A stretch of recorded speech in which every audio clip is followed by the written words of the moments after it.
Thank you.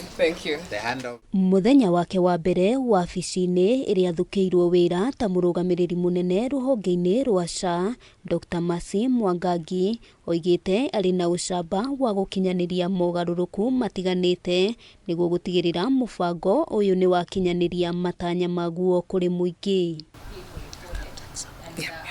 Mwangangi aingirite wabici-ini ino riria AKENYA makoretwo magiteta ni kwaga kwamukira motungata makinyaniru rungu rwa mubango uyu, guku akiranira ni hariirie kung'ethanira na mathina macio na kumethera kihonia. The announcement was made, said SHA have mercy.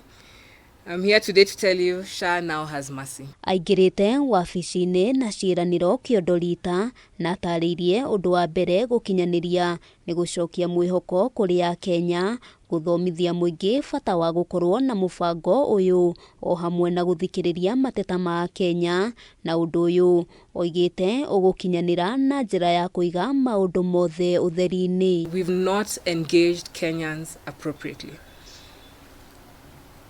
That SHA doesn't hear, it doesn't listen. That is another area that I'll be focusing on as we roll out a clear implementation plan on deep community engagement. Mubango wa kurihira SHA na njira ya kahora ni undu Mwangangi atariirie uguteithiriria namba nene kwaurwo murigo wa marihi ihinda-ini rimwe, na uguo ari na umati AKENYA mari na mweke wa kwamukira motungata ma urigiti mategucoka muhuko. This is not a bank where money just comes in and comes out.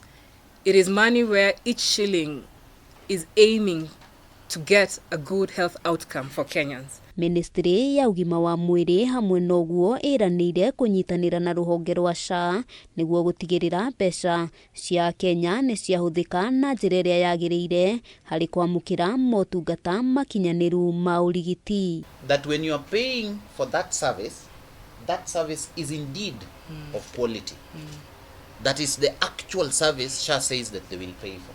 Handu-ini ha Kameme TV, ritwa riakwa ni Wabui wa Njuguna. Fantastic. Yeah.